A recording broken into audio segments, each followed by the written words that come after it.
Rebecca, you made our day. All right, so we'll go ahead and call the meeting to order at 9:40 for our Special Education Advisory Panel today, March 20th. Thank you all for coming. Thanks for your time, your continued commitment that this panel has shown, the work that we do.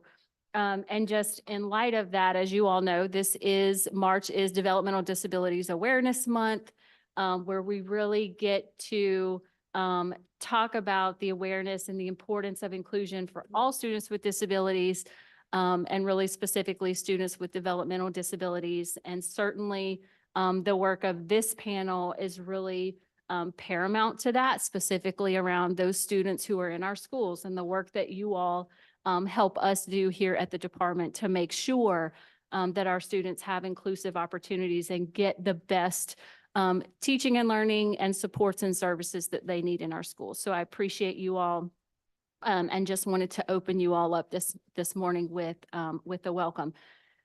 We have several distinguished guests in our audience, some new folks that you may or may not know. We have Representative Lance Harris, a Bessie member here with us this morning. And we'll be doing some introductions for Ms. Simone Champagne, our new Bessie co-chair. So we'll get to meet her this morning and spend some time working alongside her today. We also have Liam Doyle here in the audience from the Governor's Office. He's an assistant director at the Governor's Office for Disability Affairs. And so want to welcome them as well. And I didn't get your name or who you're with, but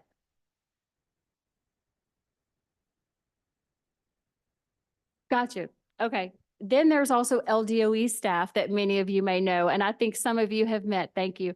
Many of you have met many of them, and so I won't go through all of them. We also have Chastity. You all have met her, and Ty.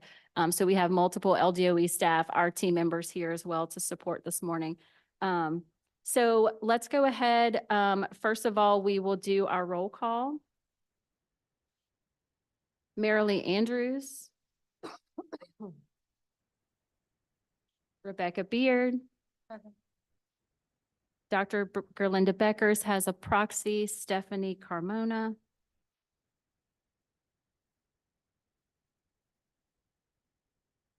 Ms. Simone Champagne. Here.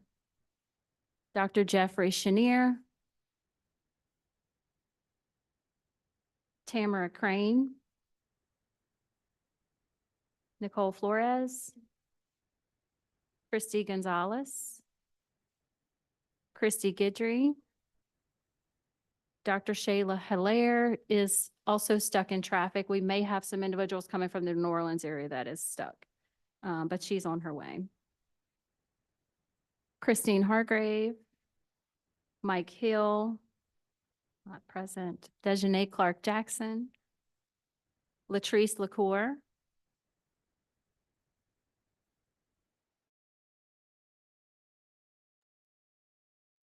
Ashley McReynolds. Dr. Donna Reno.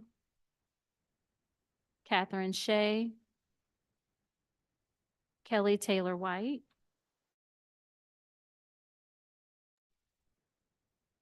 Jasmine Williams. Here. And Alvada Willis. Thank you.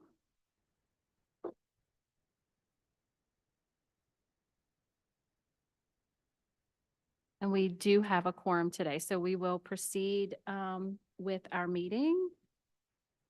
Our first item on our agenda is some introductions. An introduction to our new Bessie co-chair, Ms. Simone Champagne. We'll need a motion and a second for this item. You, Ashley. Second, Alvada. Thank you. And for this item, I'm also going to invite up Mr. Lance Harris to come up and join us for this introduction. Actually.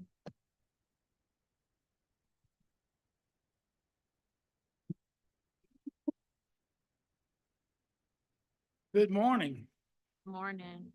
Thank y'all for being here today. It's a honor and a pleasure for me to be here today. And President Ronnie Morris, who's the president of Bessie, is not here today because he had a vacation scheduled for like years and he couldn't be here. So me being vice president, I get to step in, which I'm honored to do because today I get to introduce a very good friend and colleague of mine, Miss Simone Champagne, who I've known for quite a few years. And I just want to tell you a little bit about her. She'll be the new vice chair or co-chair, excuse me, of this committee. Simone, the important thing we'll talk about is she has been married to the same man, Gary, for 50 years, and they have 5 children and 8 grandchildren. So we'll get the important stuff out the way first. So Simone had a career, her business career consisted of 26 years in the banking business until she was asked to be the chief administrative officer of Iberia Parish. And by becoming chief administrative officer of Iberia Parish, she was the first woman to hold that position in the parish, which is an awesome achievement. In 2007, she left that position to run for the legislature. And so Simone served 2 terms in the legislature, and that's where I got to meet her. She was one of my mentors, and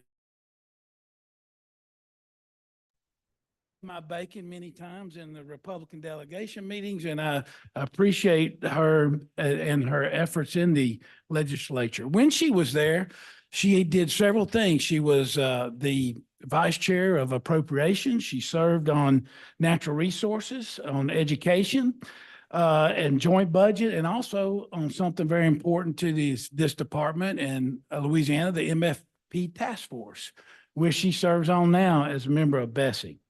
Then she was asked to become the administrative officer of the city of Youngsville. And so she did that, stepped out of the legislature to do that, and then retired. But then she was appointed as interim council member and then ran for the position of District E.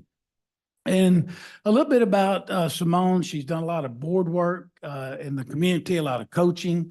She's done a lot of things with local organizations. She was recognized as Woman of the Year by the Daily Iberian and Women Who Mean Business by the Daily Iberian. So that's great recognition. But I want to personally say that y'all have a wonderful chairman here, because I know her personally, and when she gets onto something, her dedication is unmatched. So I'm excited, I'm jazzed, and I'm extremely honored to welcome Ms. Simone Champagne to the new chair. Thank y'all for having us today, and that concludes my remarks. Thank you, Representative Harris, and thank you, Ms. Champagne. On behalf of the department, welcome. This is an amazing advisory group with amazing work that they have done, that we will continue to do as SEAP. And so we're really excited to have you along for this journey and next to us for it. Okay. Are there any comments around this item? All right, we have a motion to receive and a second. Without further comment, we will move to our second item of business. Agenda item number 4 is the approval of our minutes for our meeting held January 24th. We'll need a motion and a second on approval of these minutes. Dejanay, thank you. Do we have a second? Thank you, Christy Gonzalez. Any discussion on the minutes on that item? Seeing none, we'll move to our next item of business. So our next agenda item is consideration of a discussion regarding progress toward key policy revisions in 2023-2024. We'll need a motion and a second. Ashley, thank you. Second, Nicole.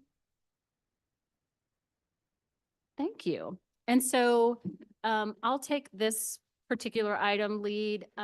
What I wanted to do was for us to, your slides are a little bit out of order. That's okay. What I want to do is kind of take us through a reminder.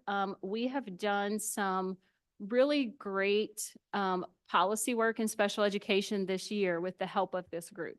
And so I wanted to kind of take us through where we are with recommendations that you made, all of which that you all have endorsed have also been approved by Bessie. So I want to kind of go back and give us a history of where this panel has been and the work that you have done and the impact that you have made in what I believe is a very short time. We all know moving policy, getting stakeholder input, the process that we use to make change and impact policy in our state is one that we take great care in, great detail. We want to have all of the input, a lot of stakeholder feedback, and ultimately it always lands with you before we bring any policy that has major implications for special education to you all. And so this particular timeline is a testament to the work of the people who are sitting around this table and that have been working alongside us on SEAP. And so I wanted to just bring this item to you all, talk through, give you an update. So as you all remember, as a part of the review of our dispute resolution processes, we brought policy change to you all in November and came here and brought you updates to Bulletin 1573, got your input, got your feedback, brought an update to Bulletin 1573 to December Bessie, which was approved. And those changes that you all had that feedback on were passed in Bessie, and we're currently implementing those. And so what that update did was it allowed LDOE and put some responsibility on LDOE to provide some additional support to parents and families around filing state complaints, required us to do some additional things around posting results, redacted results of state complaints,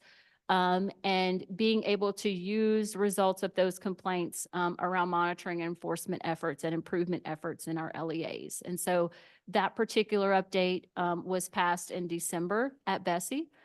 Then we also brought you all, we brought to Bessie January 2024, a very poignant, very quick update to Bulletin 1922 that allowed LDOE to appoint special consultants in our LEAs without board approval, which was a barrier that we removed from policy to be able to provide additional support to LEAs. That was approved by Bessie in January 2024. And then most recently, and I think one of the most important policy updates that this group has provided a lot of input on went to our March Bessie meeting and was also approved. And it did quite a few things here for our families and students with disabilities. It also came into alignment with 1573 around requiring us to post certain monitoring activities on our website annually. It also extended the ability to file complaints on allegations for up to 2 years prior. And so that extension went from 1 year to 2 year in that policy. That's pretty huge, right? It also set out some consistency and some quantifiable response timelines for families around requests for evaluations, around requests for independent education evaluations, so that we can have consistent timelines across our state. It added some additional items for IEP teams to consider when they are looking at changing placement for a student due to behavioral concerns, and added that IEP team look at a couple of other additional items, consider their behavioral history, consider their any medical issues that may also impact, documented medical issues that they know of that may impact a child's behavior. Providing draft IEPs at least 3 days upon parents' request prior to an IEP meeting. And so those were some pretty significant changes to 1706. Some of these bulletins had not been changed in quite a number of years. And so you all have made some great progress. We've made some great strides alongside you all to get these things done. And what I want to tell this group here is that we're not finished. We know that there are additional policies that we are working with specific work groups and that we will ultimately bring back to SEAP in the future. One particular that we're looking at right now is 1508. We've got a work group that we are working very closely with, and we'll also get, of course, additional stakeholder and feedback, just as we did on all of these other policy updates. But you all know that we like to bring you something that is really manageable, well thought out, to get some really great feedback on. And so we are taking extreme care with 1508, making sure that we do a deep dive and we get that policy updated where our stakeholders, our families, and our kids and our educators believe that that policy should also be. And so wanted you all to know that we appreciate this work. I appreciate these major updates that we have been able to do and accomplish alongside stakeholders. And we will continue to do this on behalf of our students and their families in our state. But just wanted to give you all a history and recognize the work that you all have done rather quickly, I might add, this year. So that's really kudos to you all and much appreciation for working alongside us to get this done. So we'll take any discussion on any of this work, input, thoughts about moving forward on policy at this time.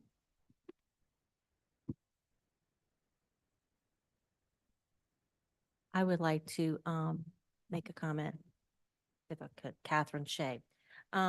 Will the edits to Bulletin 1508 consider the federal guidance on the use of required progress monitoring and RTI data for individual evaluation on kids who are perennially placed in non-public schools?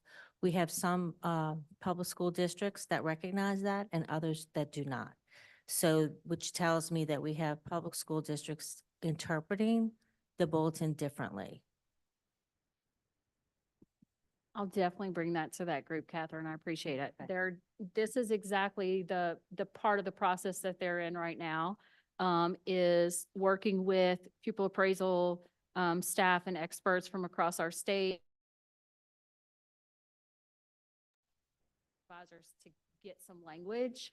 And then these are the type of things that when we hear something or someone says, hey, can you all look at this?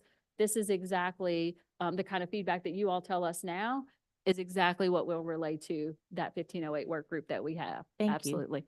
Thank you. I know it wasn't a part of the dispute resolution policy review, so it may not have made that timeline for that purpose, but I think it's important to capture the update of 1903. Absolutely. Thank you, Dejanay, for that. And that particular bulletin update, and you're on that work group as well. Those particular updates are going to go to our April BESI meeting. So we have a dyslexia work group. You want to talk a little bit about that work, Dejanay? Yes, so it was in tandem with the Literacy Advisory Commission. And so reviewing Bulletin 1903, which is a dyslexia bulletin, updating it to match current legislation. We've had a number of legislative items in the last couple of years because it was not long ago updated. And so that work group was put together to streamline the information provided in 1903 and align it with current legislation. Thank you. And we can make sure that alignments are also, any alignments needed are also made in 1508 as well. Thank you.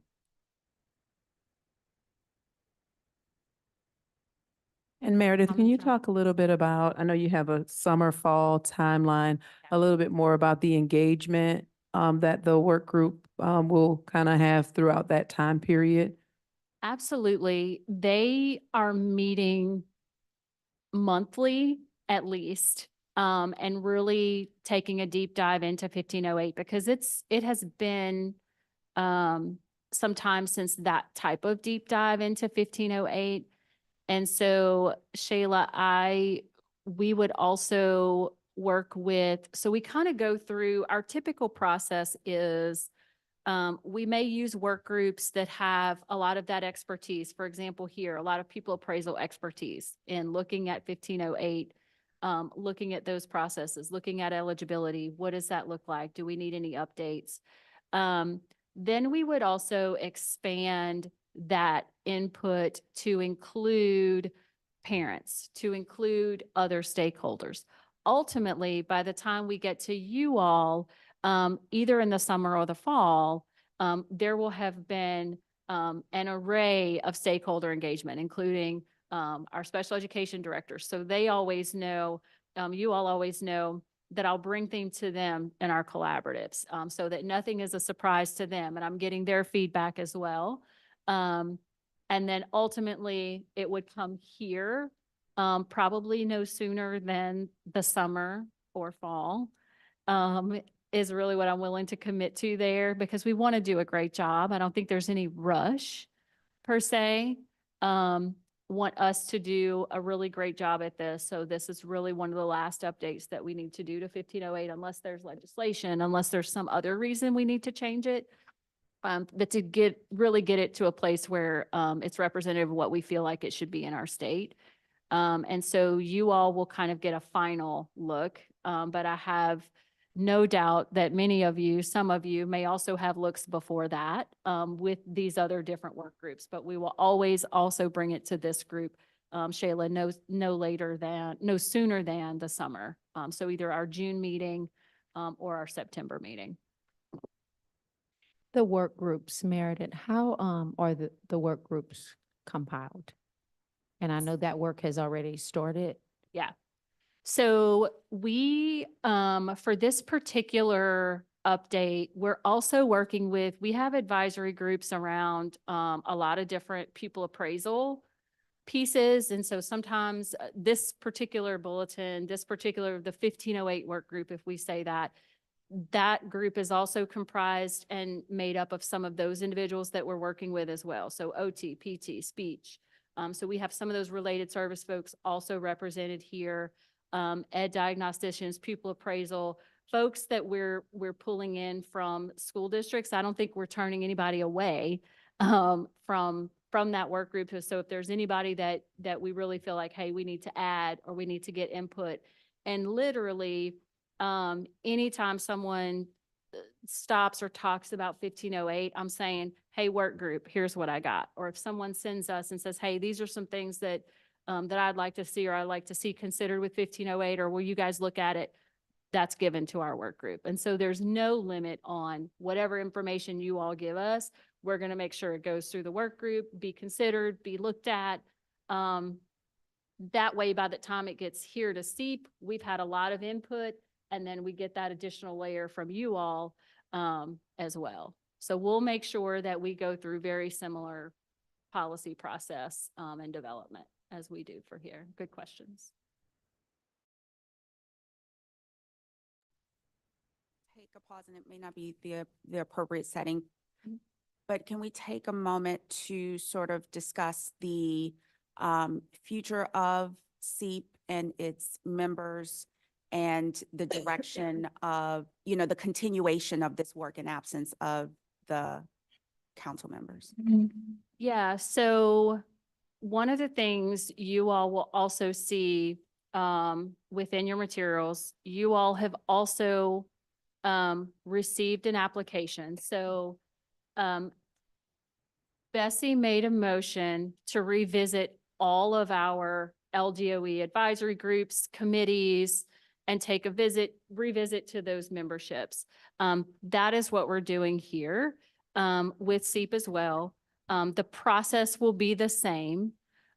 We do have two members, I believe, Dr. Melanson and I have one more person. We have two members who are rolling off of their second term. And so it would not make sense for them to apply to get back on because they're ending their second term now. So everyone else has received an application to reapply. We encourage you to do that. And so that's kind of Dejanay, and so we will have a June meeting. So we will have that process. We launched our application on March the 7th. I think they're due April the 8th. I have that in the slides as well. Many of you, if not most, have already filled out. If you're interested in coming back, you've already given me your application again. And we'll take a look at, right, so that individual who gets back on would stick in their term, would go back into that term. And we'll talk through, and we'll have our selection committee, same as always. We'll have an LDOE member, our BESI co-chair, Ms. Champagne, will be on that committee. And we've asked, we're going to ask two of our current SEAP individuals to also be on that panel. Those two who are exiting will be working with us to select our new folks moving forward. And so just to kind of reiterate, and I think that's why we chose the agenda items that we did, is that we know that you all have done good work. This is simply taking a look at our membership. If you want to reapply, certainly do that. And SEAP, I have no doubt, will not miss a beat. We'll have you guys have been great. We'll have an excellent SEAP committee moving forward to continue all the work. So we're not going to miss a meeting. We will have our June meeting. We will have notifications out to know who is on SEAP and who should be at that June meeting. And so we'll definitely stay in touch with you all and have those communications. Awesome. Thank you. Thanks, Dejanay. Any other comment about this particular item? Because I know the next item is going to probably be the bulk of our conversation today. Yes, Christy. Yes, in regards to Bulletin 1706 about the parents requesting a copy of the IEP 3 days prior, Yes. how is that information going to get to the parents disseminated out? So a couple of next steps we have here. It's a really good question, Christy. A couple of next steps. So you all know, based on these policy shifts, once this last one, 1706 in particular, comes off of notice of intent, which should be around June. So we're saying for next school year, these things will be in place. What this means is we're in the process of editing and updating in preparation for that, our procedural safeguards handbook that every parent and family gets. I'm sorry. Yes, it might be different colors. Yours may be blue. Yes. The parent handbook. Yes. So we will update that to include all of these new timelines for parents. We're going to make some additional updates that I've heard you all also say to that. So just know your comments are always being listened to. So we're going to make some additional suggested updates to that handbook that you all have said to, just about organization, making it really family friendly. So that's a big next step here because we're going to have to get that to our LEAs to get to families. So we're in the middle of updating that, Christy. And then of course, we'll ask all of our partner organizations to also help us get that information out to parents as well, so that they know these new regulations. Good question. Any other comments on this item?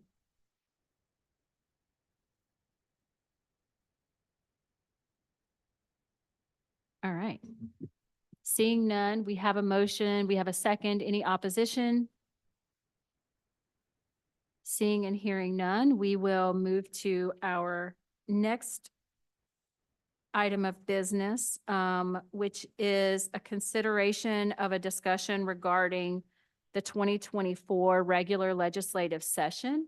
And so we knew this was of interest to allow this panel and this forum to be able to discuss specific legislation that you all want to discuss around impacts specifically for our students with disabilities.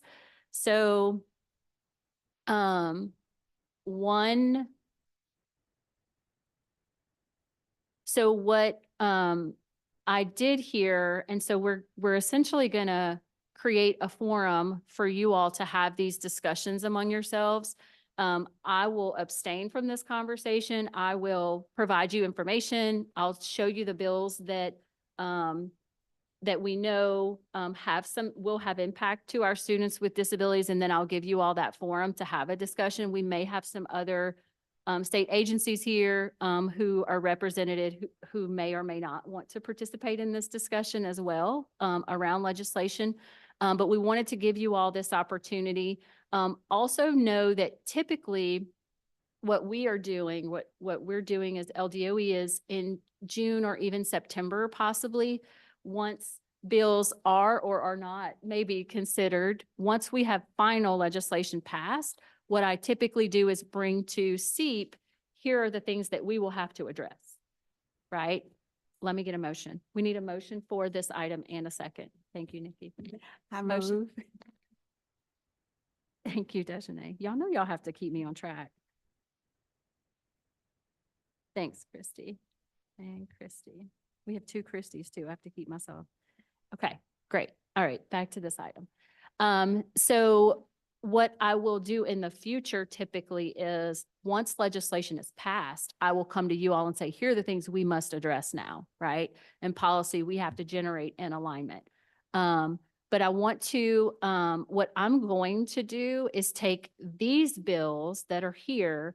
I'm going to give you a high level overview of what they propose, staying in my lane with no comment, allow you all to have that discussion. And listen, if you all have additional ones that you want to bring up, feel free, okay? But these are just a couple of the ones that I wanted to bring to your attention, of course, that we're paying attention to. So the first one, House Bill 153, I actually brought this also to the attention of Bessie at the March Bessie meeting because it was tied to some of the policy updates, the 1706 updates. So what this one does is quite a few things. It requires SPED policy training for school board members. It's going to require Bessie to adopt rules relative to behavioral health services and also provide for a dispute resolution process regarding those behavioral health services in schools. It also provides for some SEAC report requirements, local SPED Advisory Council report requirements. Specifically, there are 3 that it's going to add to those LEA requirements for their SEACs to report on their special education finance data in that annual report, their special education academic data, and to also report on compliance violations that the LEA has seen across that year and put those in that annual report.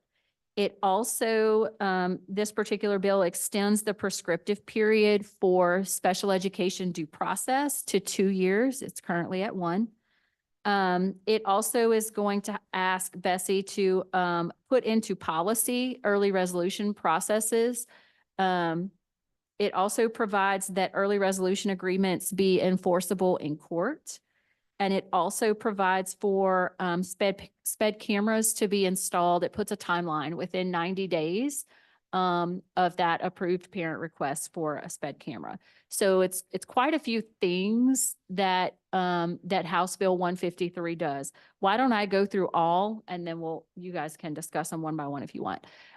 Senate Bill 72 does a couple of things. It says that a student with dyslexia shall not be administered any literacy examinations and that schools should select alternatives and determine the when and at what frequency those assessments are giving to students with dyslexia. Senate Bill 253 requires LEAs to obtain written informed consent from a parent before providing students with services. It requires LEAs to obtain written informed consent before reducing or removing any special education or related services from an IEP. Senate Bill 336 updates last year's dyslexia screening legislation to now require a dyslexia screening computer software program, still purchased by LDOE.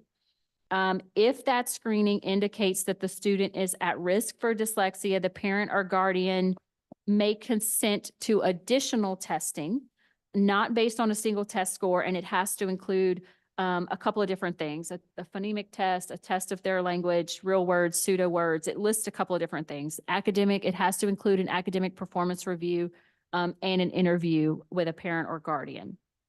It states that the vendors for these subsequent assessments are also to be chosen and paid for by LDOE. And if a parent chooses another professional to do those assessments, then LDOE is required to reimburse the parent based on a payment schedule that is approved and set by LDOE and BESI. So that one is quite a few changes as well to that dyslexia legislation. House Bill 66 creates a program to provide state funding for the education of students with disabilities not enrolled in public school.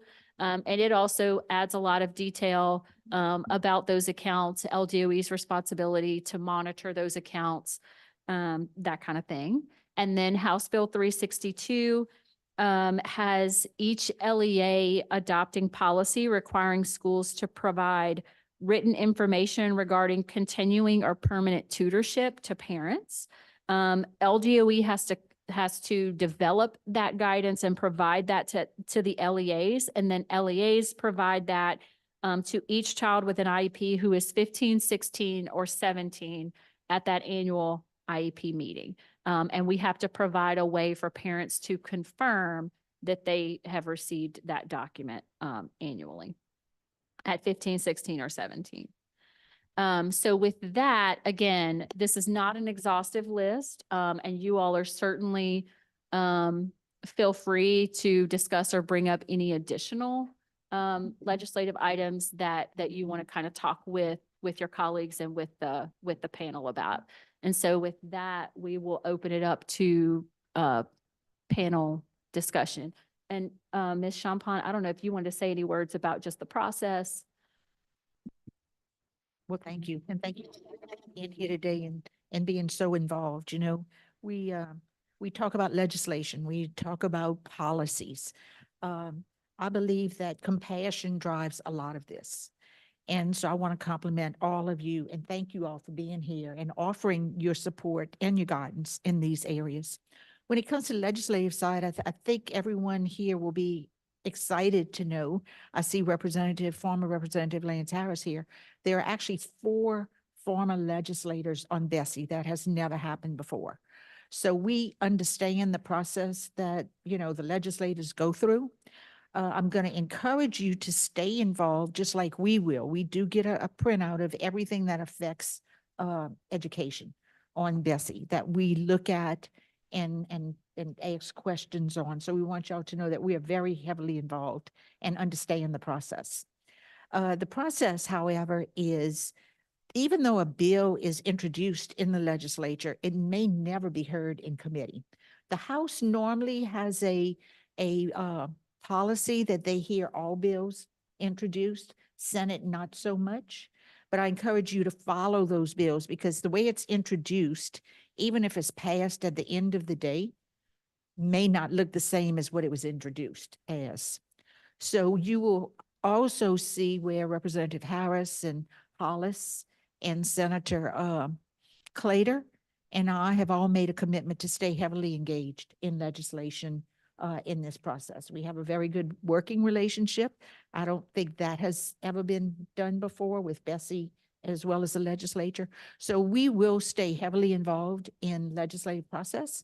I encourage you to do the same, and we will follow those for you. But I just wanted to acknowledge the fact that these bills are being introduced does not mean they will pass or they will be heard, but there are updates daily if these bills are heard in committee, which can keep everyone informed of how they're coming out of committee. I know I know Ashley has followed legislation for a long time.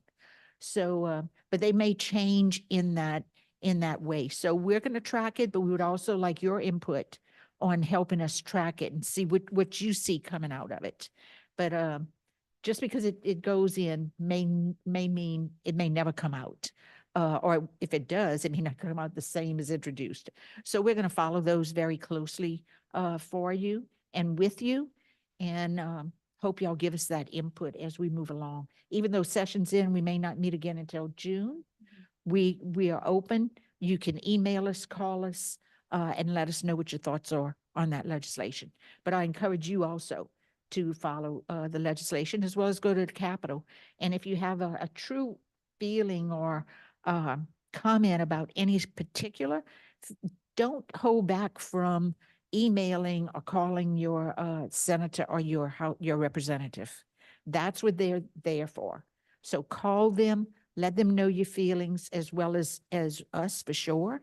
But feel free to do that. That is what they're there for. Any questions on the process?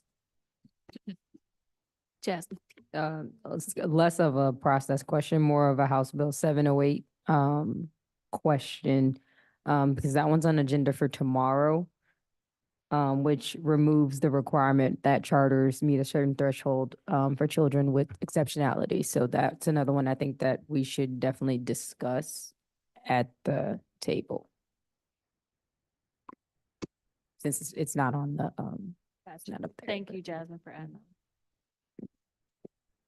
Yeah, y'all feel free to add or talk about any specifics that may not be on this list.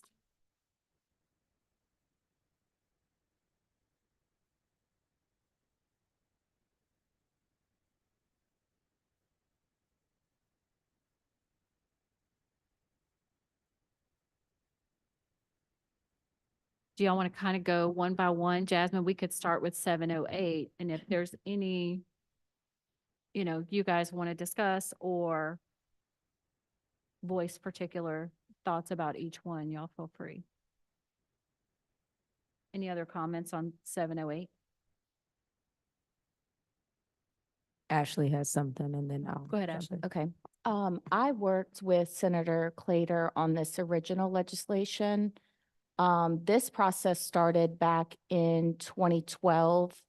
Clater ran a resolution that asked the department and Bessie to fix the inequities in the funding formula. Some of y'all might remember some of those conversations. That never really did occur. So the funding formula did get changed on a state level, but the local share of the MFP is still distributed in equity and allows charter schools to receive a different funding formula, even though they're not serving their fair share of students with disabilities. So once that occurred, he ran Senate Bill, I believe it was 276, back in 2015. And that bill put the requirement in that they serve 85% of the average percentage within the within the district of which the charter enrolls their students from. So this bill, while it did two things. It tried to fix the inequity by forcing the charters to serve their fair share of students with disabilities.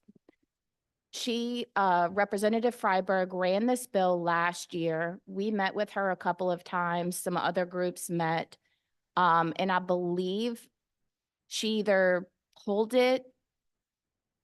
I think she just pulled it. I don't think she ran with it. I did speak with Senator Clater about this bill. I know that he was trying to meet with her. I don't know if they were able to meet. I did try calling him last night. But this is a bill that I have very significant issue with and think that by removing the exception for them to serve their fair share of students with disabilities is a huge disservice to our population. But on top of that, they're also removing the requirement that they serve their fair share of economically disadvantaged students. So this bill did not include that population last year, from my recollection. And I highly recommend that, I don't know, this being my first time on the panel, do we make recommendations? Like, do we take a position as a panel to support or not support? Like, what, I guess my question is, what's sort of been done in the past? Good question, Ashley. We do not, because we're an LDOE Group, okay, panel. okay, We don't take positions. gotcha. Bessie will take positions on every education bill, at least, I think. Okay, But this panel, there will be no voting or no motion or items, but definitely want just a to general give you all the discussion. discussion. Okay. Exactly. Okay. Well, I work at the Arc of Louisiana, and our board has taken a position to oppose House Bill 708. Can anyone offer additional clarity around the components of it? I know you mentioned exempting charters from servicing students with disabilities Mhm. or requiring them to not putting a percentage. I'm currently trying to pull it up. I'm not an attorney, did not sleep at a Holiday Inn Express last night, so I'm not sure, but my understanding of the bill is it removes the requirements of the 85% rule that was passed with the passage of Senate Bill 267. I see an attorney nodding their head in the back, so I'm thinking I've got it right.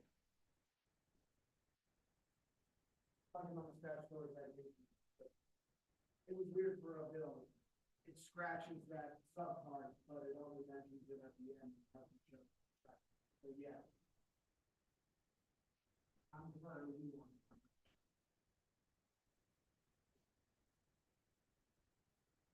Okay. Those are the other part, we want it situated in IDEA, which is even in the absence of that. We look at this proportionality. There's still gonna be something we monitor on, even if that was approved.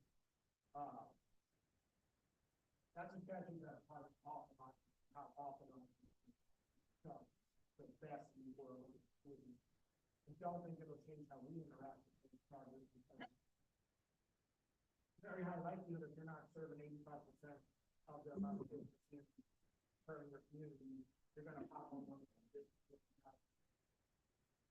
You get confidence when you ask questions. So it's certainly a concern of the ARC and a concern of any group looking at special ed. But a lot of times, in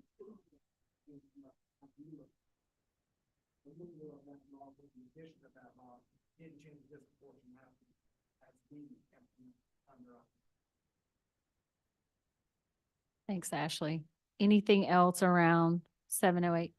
I'm also, Dr. Beckers and I are the co-chairs of the GACTA Education Committee. And GACTA is also against this bill just for the discrimination against, students with disabilities and the economically disadvantaged.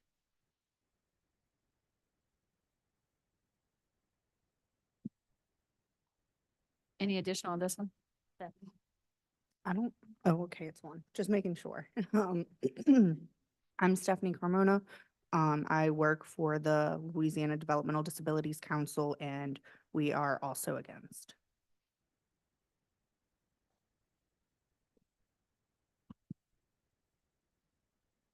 Any other comments on this one, or do y'all want to move to the next one? Or a different one? I'm gonna try to let y'all drive this conversation, but I see I need to be a mediator. Do y'all want to go to House Bill 153? Any comments there? So you mentioned that it does a lot, and I agree. So a lot lumped into one bill, whereas there are seemingly good components of it that may not necessarily need to be associated with other components. I'm just wondering what the other council members, think about, panel members think about this sort of consortium of concerns.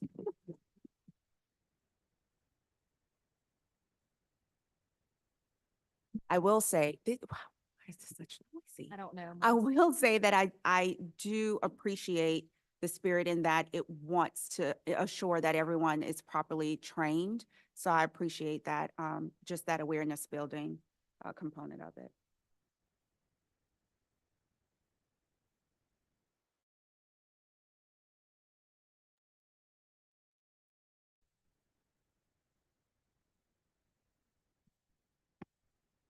Any other comments on this one? Senate Bill 72.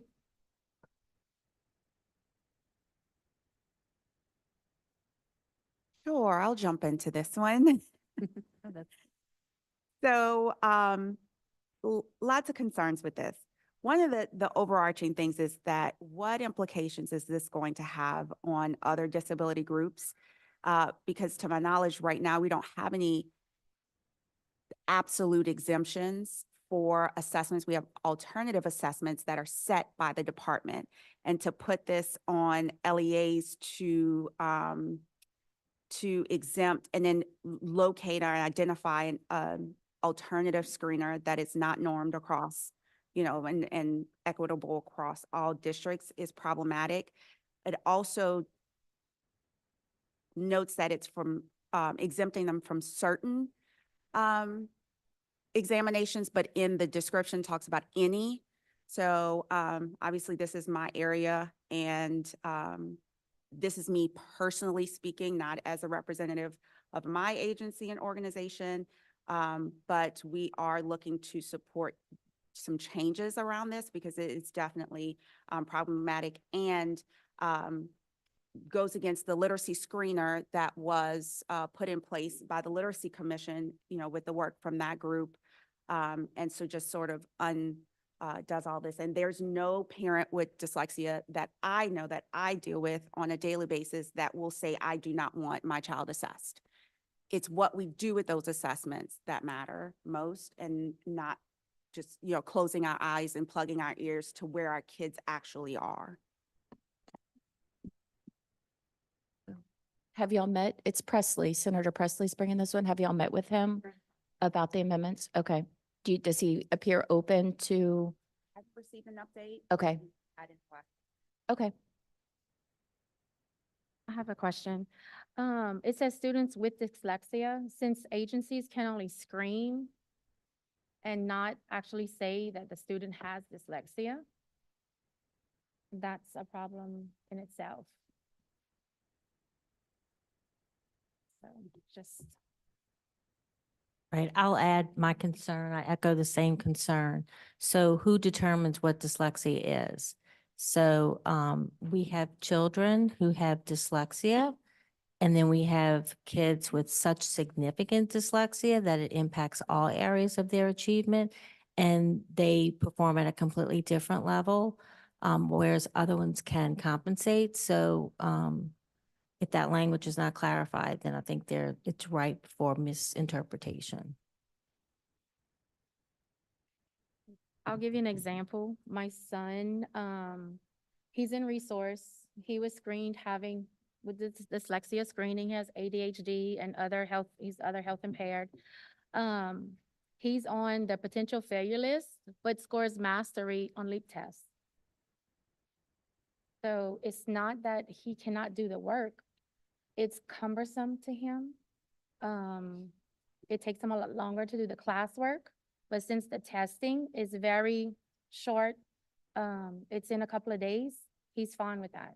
It's not that he's having to write a 5-page paragraph, which I want him to write, but for him, that takes him like 2 weeks. And it's very emotional it's a lot. So he's always on the failure list, potential failure, but yet he scores mastery in his LEAP, even though he's diagnosed as being screened for dyslexia. He still spells phonetically. He's 13. And he has writing issues as well. Now, he can orally tell you a 5-paragraph paper, but to write it or type it, it's a processing issue and dyslexia as well. So like she said, who will determine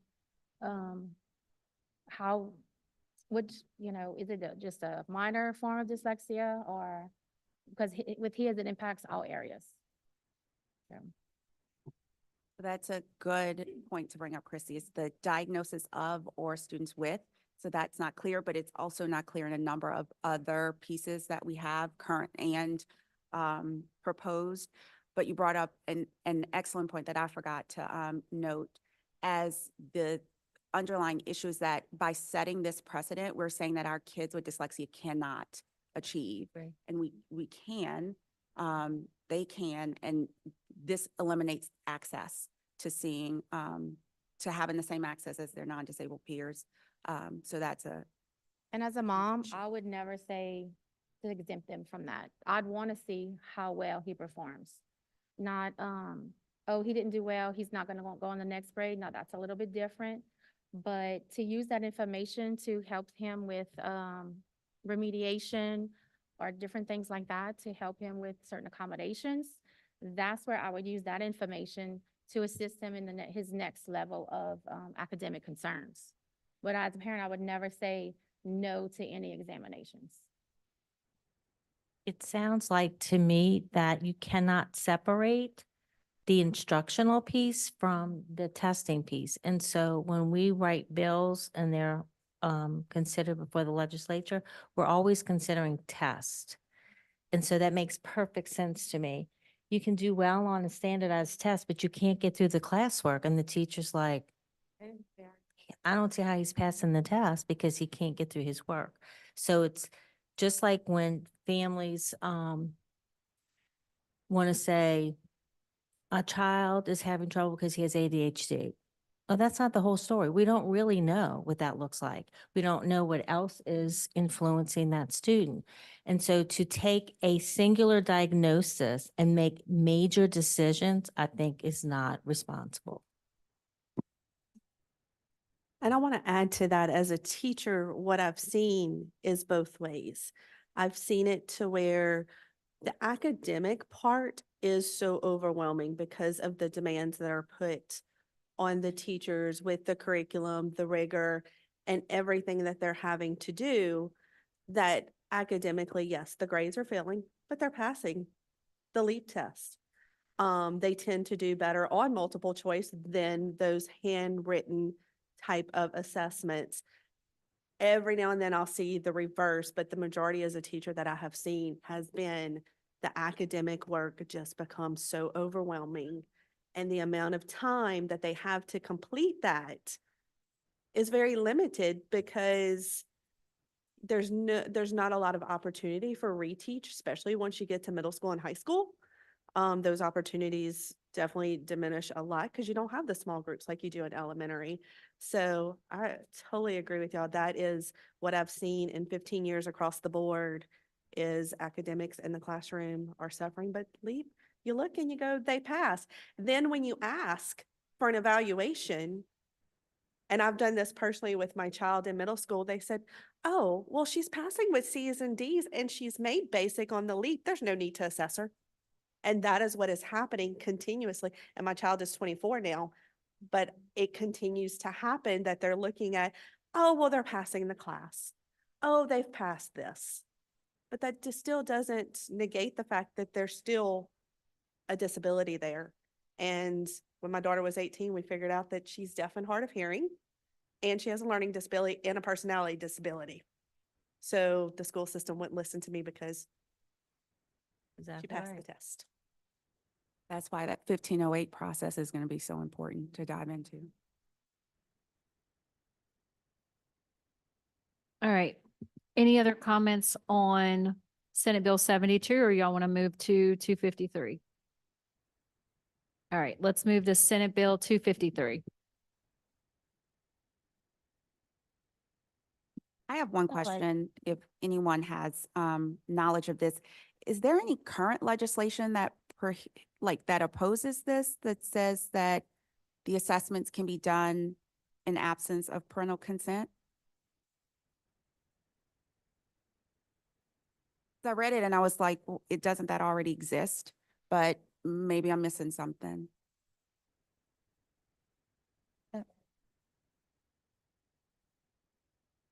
You have to get, I mean, from a pupil appraisal standpoint, we have to get a signature from a parent before we can move on And this with an eval or a legislation, reeval. and this legislation specifically says initial. And so that's why I was a bit confused. We're actually in conversation with the author to get some clarity around this because if it already exists, then kind of. Yeah, because I'm wondering if it's trying to address like reviews like IEPs instead of just evaluations. So once you have that initial IEP that's signed off on, you can have following or renewal IEPs that don't require a signature from a parent. So I'm wondering if that verbiage is what needs to be corrected, if that's what they're trying to address. Parental signature. And I guess is it policy or is it law? So I don't think you have to get it for The law says updates. Yeah. The law says yes for an initial. only, yeah. So that would fix this. If the intent was for all updates, then it would be a provision under the Well, I law. think it's, what it's saying is it's if you're taking away something, so if you're decreasing their time or they no longer qualify for speech or OT and you're taking that out, then that That's IEP what is going to needs require permission. a signature. That's the way I understood it, but it's definitely going to have some verbiage changes and updates if that's what they're trying to relay. I do know there's a lengthy set of amendments that are going to be added to the bill that come from a couple of parents. I'm trying to find them and to see what they are because I've seen them, but I'm having trouble with my email. I have a question. Is this going to be taking away some of the power of the IEP team and giving the parent more decision? Like, is their part going to be heavier? Is that what this is changing? I didn't take Not that how I read it. from That's it. kind of, Yeah. that's kind of how I read it. That it's more dependent on the parent consent, not so much the IEP team. Can someone clarify that for me? I can say that I didn't interpret it to be more weighted on the parent's part. I took it to be that it cannot occur without the parent's knowledge and consent, which, like I said, it already exists for initial. But if the intent was to do it to the point of reducing any services without parent consent does not exist in law. I know that, but at policy level, at the local level, it does exist, like Chrissy said, that you can't make any changes to the IEP without a parental signature, not necessarily parental permissions. So my question would be then for families who have difficulty, I guess with technology, we could resolve that issue if the families have the technology to support them. Because currently, it's my understanding is that parent permission, as long as it's verbal or over the phone, and it could be documented on the IEP. And so that signature line is void of the parent's signature, but they are indicating that the parent gave permission. So is this saying you have to have a parent signature? This says written. Yeah, because I'm consent. concerned about families who cannot, because of transportation, mobility, maybe in more of the rural areas where technology might not be as readily available. I mean, to me, permission is permission, but unless shouldn't- somebody disputes that. But shouldn't all school districts and maybe send a paper home with the child anyway? I mean, every school system that I've worked at, they'll send the papers home, the prior notice or whatever they need a signature on, even if it is initial, that paperwork goes home with the child. Even in some instances, like with us, because we deal with at SSD, we have the entire state. We tend to mail those, especially for our elementary students and things like that, are more unreliable students. We'll tend to mail it and let the parents know that it's in the mail and, follow up with us if you don't get it so we can make sure we get you a copy or whatnot.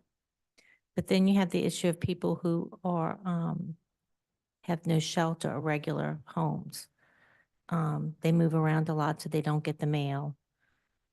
We do have quite a few families who experience that. They don't have a homestead. to receive the mail. Even in private schools, we have lots of kids. So communication is a challenge.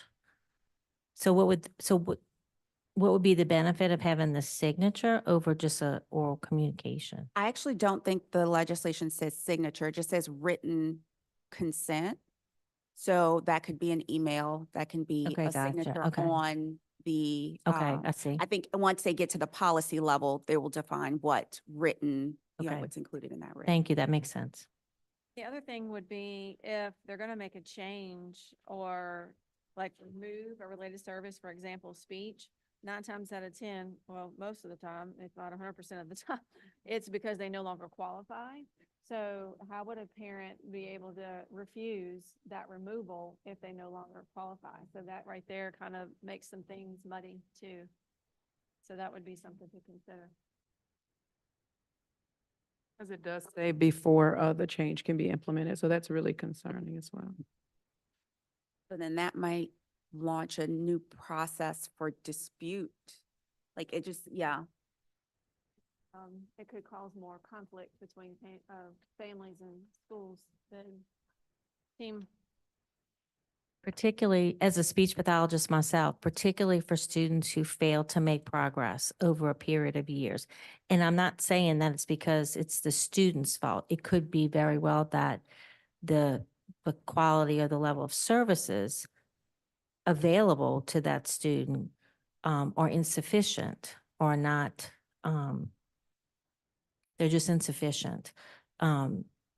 So departments are expecting therapists to dismiss those kids from caseloads because you always have a waiting list of people who are going to take that child's place.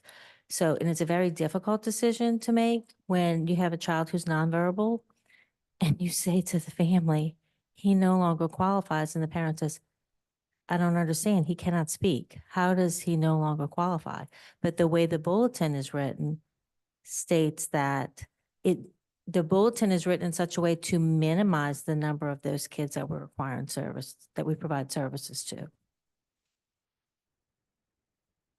And a lot of those parents don't get the whole realm behind it of these services are provided for educational purposes, because they're like, well, they get these services outside of school. Why can't they continue to get them into school? And that creates a whole another discussion with a lot of the parents that they just don't understand that point of, and even me as a teacher, I've gone, this just doesn't make sense. Here I have this kindergartner who needs sensory OT very clearly, needs help with handwriting. And I, even as a teacher, get told she doesn't qualify for educational purposes based upon the bulletin. Okay. So maybe that language needs to be looked at in Bulletin 1508. And I know why they do it. At least I feel like I know why they do it. It's to keep the numbers down, to limit the number, so we don't go over our proportionality that's expected of the federal government. Because we have a lot more students who have disability conditions that do impair their ability to succeed in the classroom, but it's relative to what is being provided in that classroom. So there's really no standard.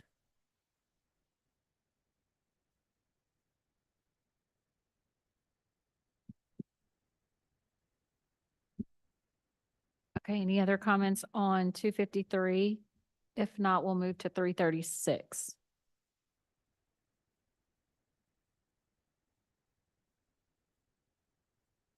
So just for clarity, last year's legislation that did pass and is now in place did require a screener, a specific screener for students with dyslexia in kindergarten.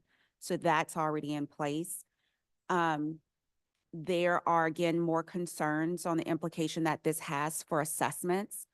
A big issue is that we know we assess our students, over and over. It's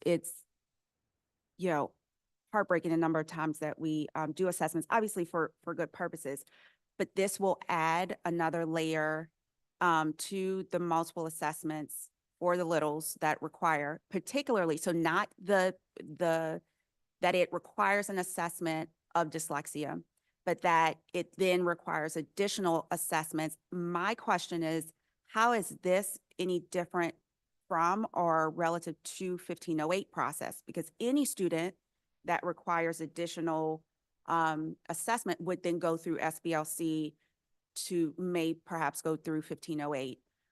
So I'm just wondering how this is separate and apart from that process, or is this inclusive of that process? And if so, I think it's going to be key that those processes are mentioned specifically in this legislation so that districts and LEAs don't feel that they are having to do multiple processes that are separate and apart, because it's very redundant.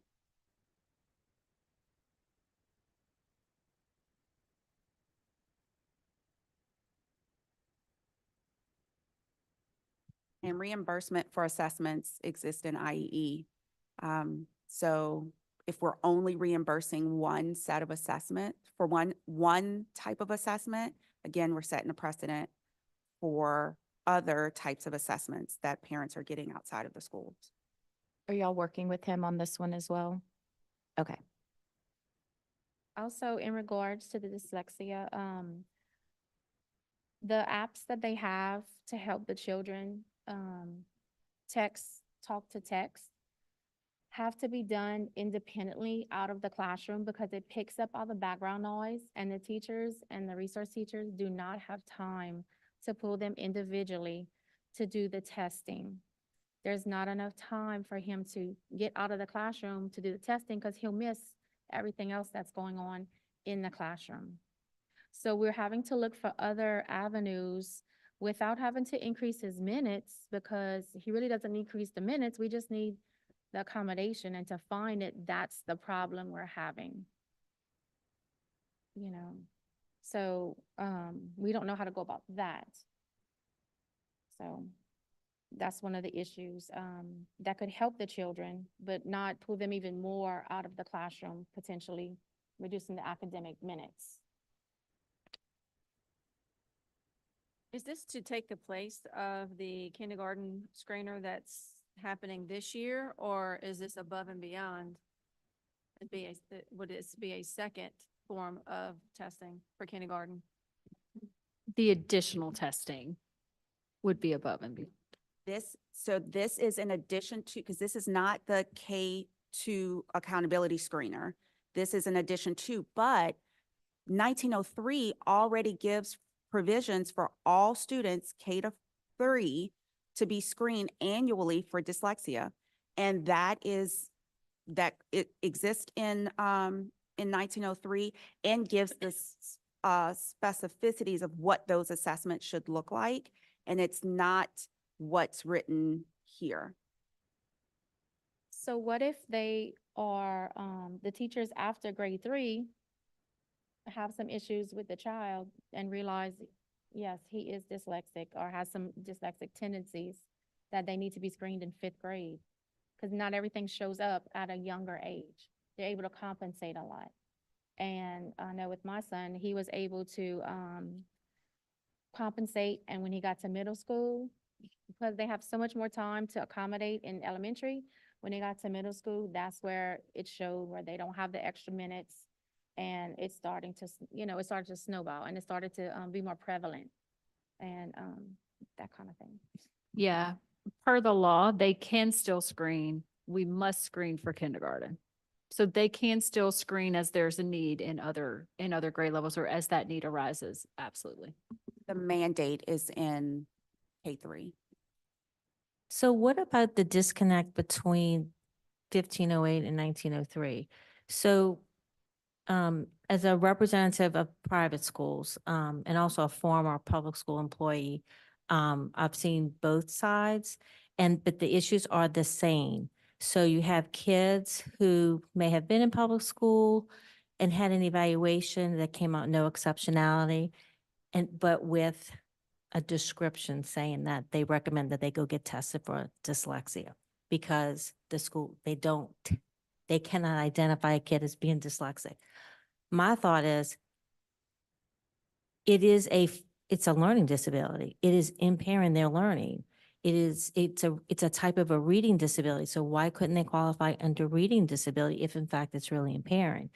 And I don't know if it's up to the individual teams based on their caseloads, because that is a practical reality that they have to go through they screen these cases pretty quickly.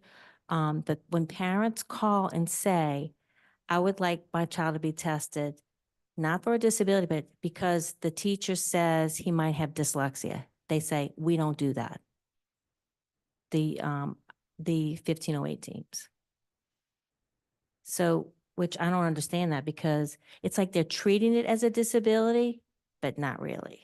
Does that make sense? Does that sound familiar? It sounds very familiar. Okay, so is it a disability or is it not? It is included under the specific learning disability category as one of the 13 IDA disability categories. Dyslexia, dyscalculia, those are within specific learning disability. So then what does it take to be eligible for an educational exceptionality? So that's where the language is important. How significant is the dyslexia impairing the student's ability to achieve? And so if you get tested early on, it has to be pretty significant for it to be identified very early. I have a niece. I knew she was dyslexic from the time she was 2 years old because I'm a speech therapist. But her parents did not get a diagnosis until she was like in 5th grade. Because they were attributing to well, she's got attention issues, she's got this, whatever. She is dyslexic and it has impaired her ability to succeed. So is it a disability? We know it is. We know that it is. And federal law knows that it is. In federal law, but why don't our 1508 teams seem to speak the same language? And that's something that we can, as we're diving in with the 1508 work group, taking a look at connecting 1903 and 1508. And I know they're having these very conversations. Wonderful. Look, Karen's nodding her head. Wonderful. Thank you. Yeah.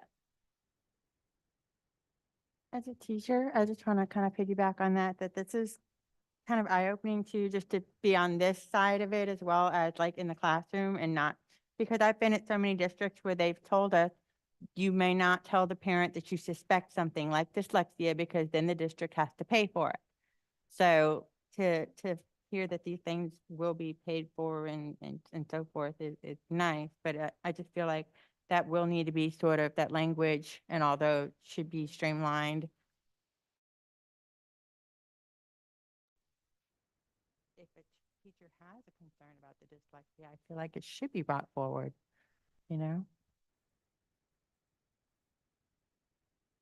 I'll say it. You're absolutely right.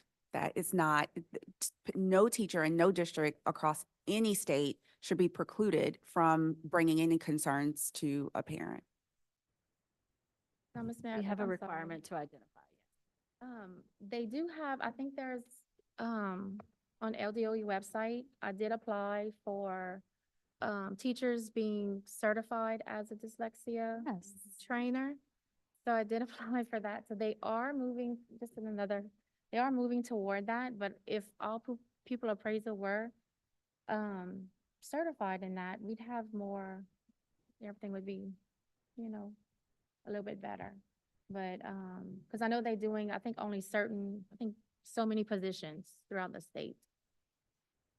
Is that correct? Yeah, that's a good point, Christy. Yeah, we are doing a lot of work to align legislation that has passed into 1903 updates. If this goes into effect, to Dejanae's point, we will have to make additional updates. We have done a lot in the past year with several partners in the dyslexia work, improving and building capacity of educators to support this. That's our goal. That's our mission. We are on our second cohort of dyslexia therapists and providing that training free of cost. And we are looking regionally, right? And making sure we are trying to deploy and build capacity across the state. I will say, Christy, I don't know the result of your application, but we have a ton No, it's a good, to your point, we have 25 slots, 25 in cohort 1, 25 in cohort 2, and we had at least 100 applications. So there is a need, there is a demand, and we are actually looking at what additional statewide capacity building opportunities that we can put out there in terms of professional development to support all educators around identifying and understanding dyslexia, the characteristics of what strategies are most effective with those students. And so it's definitely a piece of work that our team is leading that work here at the department and excited about. So Meredith, when you say all students, does that include the non-public students? Because we have kids who apply to our schools who have dyslexia and said they couldn't get their needs met in their individual schools.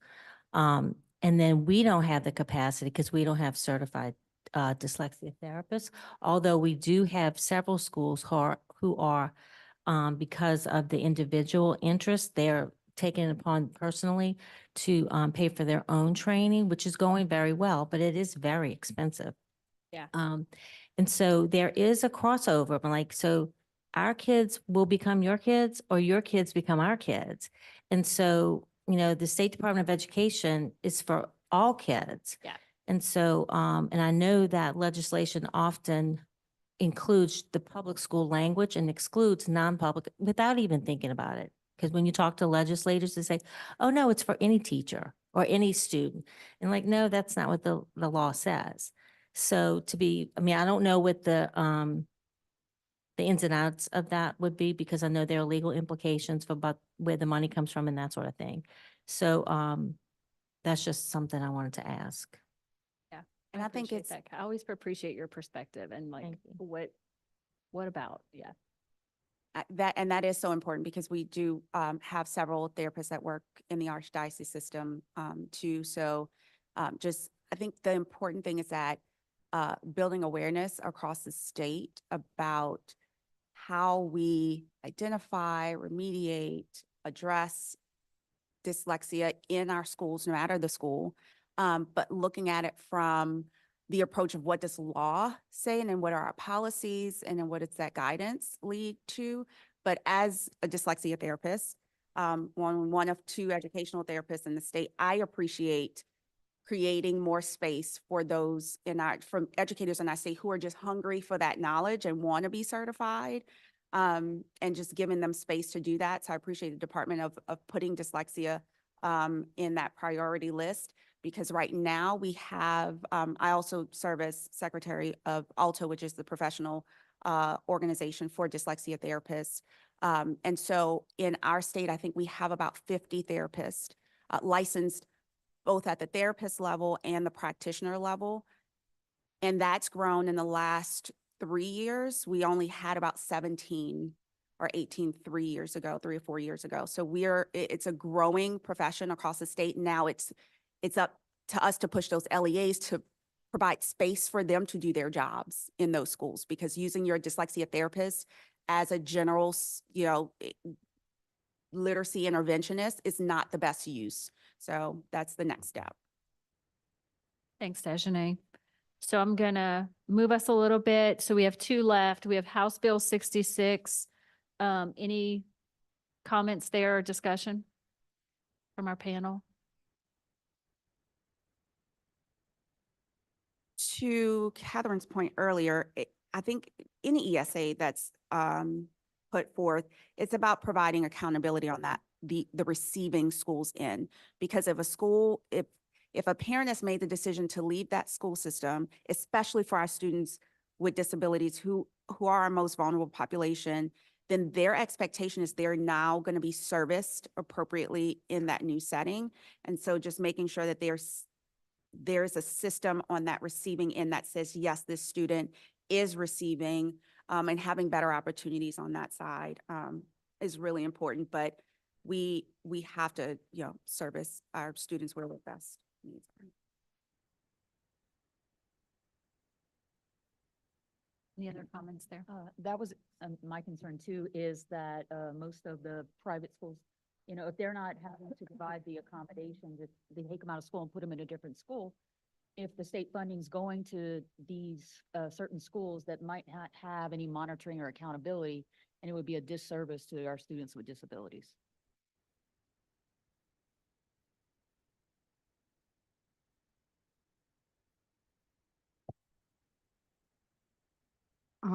The DD Council is against this bill specifically. It is one of our like must-watch ones.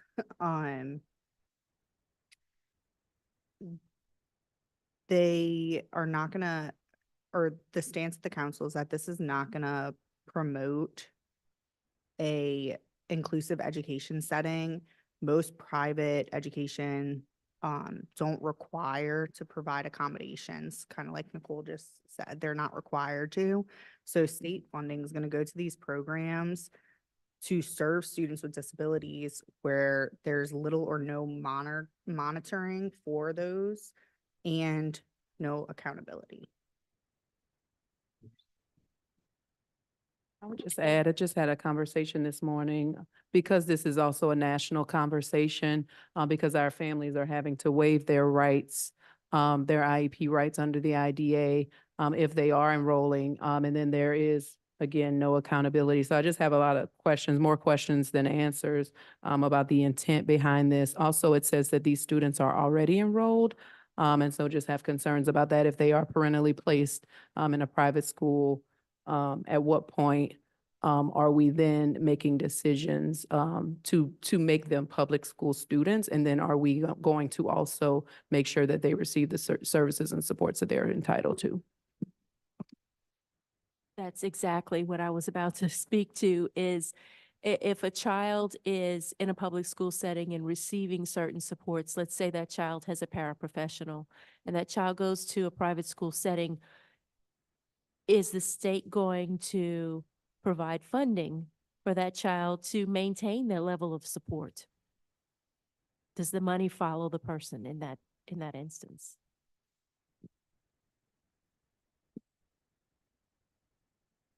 GACTA also opposes this legislation.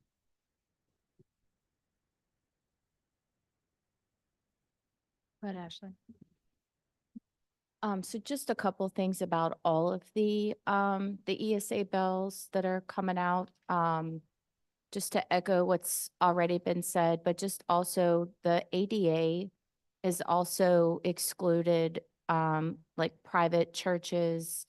They don't even have to provide your basic ADA accommodation. So on top of students losing their rights under IDEA Section 5, there's also Section 504 and the ADA that is also it's not a requirement in certain settings, such as like private churches and private schools.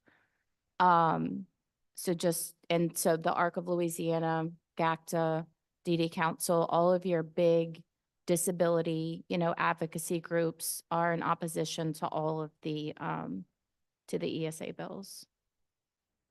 So I would like to clarify that, Ashley? I'm Catherine. So I work for the Archdiocese of New Orleans. And prior to working for the Archdiocese of New Orleans, I had the same opinions. It is not true that we are exempt from those laws. We are required to provide what the legal definition is, minor adjustments, which basically is non-public school language for accommodations. And so each school, individual school, is required to decide what it is that they can and cannot do. So we have some schools that provide extensive minor adjustments, accommodations. We have other schools that do not, and that is largely dictated by the leader of that school, meaning either the pastor and the principal or the principal in the leadership team. So what we do is we try to encourage them to do more than they've been doing. And over the past few years, we have had parent testimony to say that we're providing more accommodations to their kids than they were getting in the public school. So it really is a bad rap that we get. And I believe the same thing before I started, until I started getting into the schools. It really depends on the particular school setting. But we are not exempt completely. But we are offered, afforded protections that public entities are not afforded. You are correct with that. And the majority, I want to speak for all, but I think the archdiocese might be an exception, but again, it is specific to the school, to the leadership of that school, to the leadership of the church. And I think just more times than not, there isn't those exceptions made. There's no standard for it, I guess, for lack of a better word. And it's just based on each specific school, you know, in each leadership. So I do think it is a shift from the requirement in the public schools that is not a true requirement on the private side of things. So I do know there are exceptions made. There's, you know, schools, St. Michael's in New Orleans, you know, is an example that I think does go above and beyond to serve, you know, the disability population. And there's some others, but there is a shift in the requirements related to 504 and the ADA that does not transition with that student leaving and Correct. going to a private school. That is correct. And that will always be the case because we won't receive federal funding. And Catholic Charities receives federal funding. So if you go to like Head Start or something like that, you'll get the same thing, but not once because they're all privately or independently incorporated. So each church, parish, and school is independently incorporated. So they get to make the decision. And so, so St. Michael's is kind of like the big example, but we have other schools and we have typical schools that are making, are providing lots. So every school has kids that receive accommodations. They receive interventions. And legally, my attorney says I can't use the word accommodation. 'Cause it implies the public school level of accommodation, but minor adjustments. But we can decide what that looks like. At some schools, it's a very narrow window, sorry to say, but at other schools, it's really wide. It's really a big open window and they do a lot. So thank you.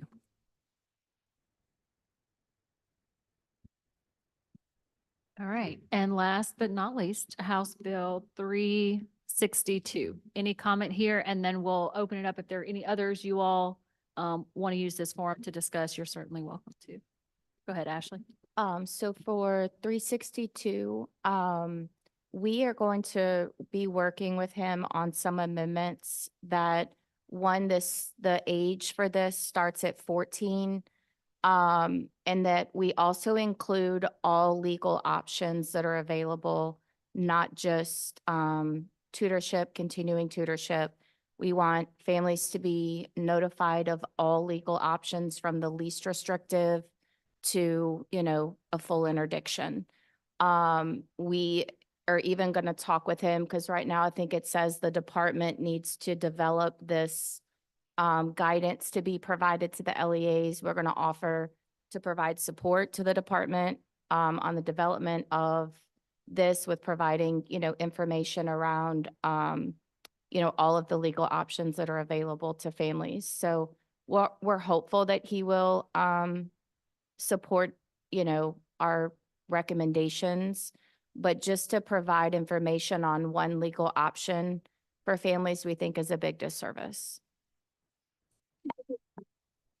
Yeah, GACTA is opposing for the same reason. It's just one option and parents need to know all the options for what's right for their family. And just to echo what both Nicole and Ashley said, that is also the reason that the DD Council is against this bill. All options parents should be informed of all options that are available and be able to pick what is best for their circumstance and their family. I wanted to say, I teach the SPED population in the high school that stay till from 17 or 16 to 22. And most of the parents don't even know what interdiction is. I have one student who's been through it only because his father is a lawyer, but they don't understand that this can be done. They don't understand what the next steps from that. So if, like I said, if we give them all the choices, that would be the best thing for them to choose.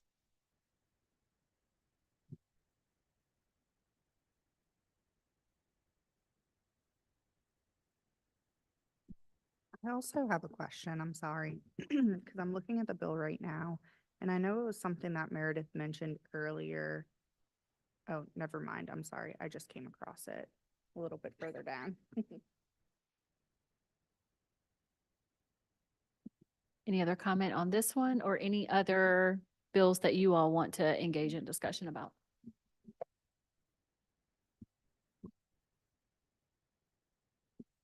All right.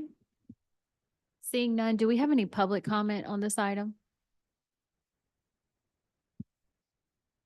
No public comment. Okay. We have a motion to receive and a second. Any opposition? Seeing none. Thank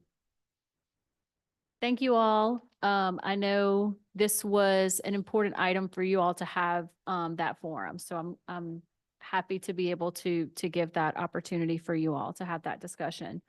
Right before we adjourn, a couple of reminders and announcements that you all have. I sent all of you the application. Please submit that back if you're reapplying. Get it back to our email by April the 8th. So we can continue on with our process.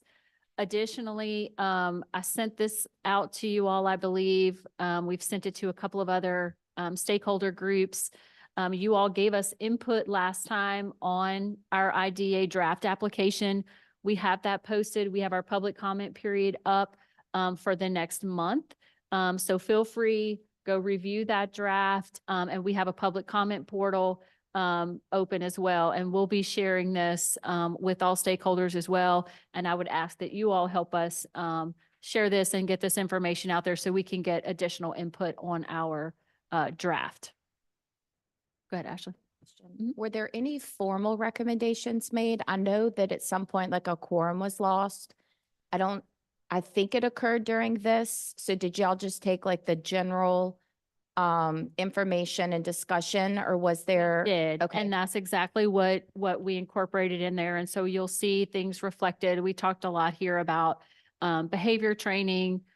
We talked a lot here about incentives around recruitment of some of those hard to fill areas. And so definitely, if you all also have additional input, y'all also feel free, fill out the public comment, or if y'all want to provide any input to me, feel free to do that Okay, while we're thanks. in that draft process. Have y'all gotten a lot of feedback from the survey? Lots of responses? We just opened, so our input survey, we had 212 responses. Okay, For the public comment survey, we just opened. I checked last night. We didn't have any yet. But I feel like that's gonna certainly increase over the next 30 days for sure. okay. And once thanks. you all start helping us kind of communicate and get the word out that it's posted as well. I think we shared with DD Council as well, and the governor's office on disability affairs as well. And then just a reminder, I know we've talked about this a lot with you all.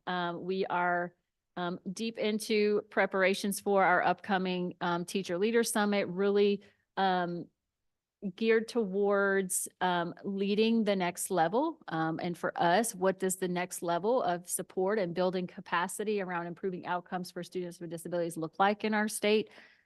We have around 80 sessions right now. So I would definitely say we have a student with disability track.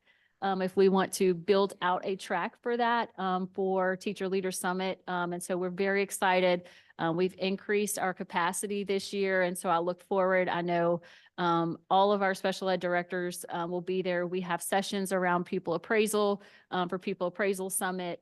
For educators, general educators who support students with disabilities. So we're really excited about Teacher Leader Summit, and I know we'll see some of the folks sitting around this table there. So I wanted just to update you all on that.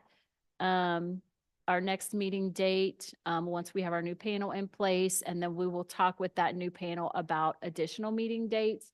But you all know those are pretty standard for us. We meet same month, pretty much the third week every month. And so these are pretty much set. But if we need to make any changes, as you all know, we give you and we'll give the panel plenty heads up. But want you all to add these on the calendar as well. Meredith, Christy. in regards to Teacher Leader Summit, Mhm. have y'all requested that the schools invite the special education teachers? We are definitely asking that sped leads come, pupil appraisal. We certainly have What is the teachers sessions that will. Yes, special Okay. education teachers are welcome. We have a lot of educators who attend, special education lead teachers. We're sharing the same information. Our sped directors here can definitely vouch for that, and we'll continue. Okay. Now registration is closed. We are at capacity. And so we will definitely hope to see a lot of our special educators and educators who support.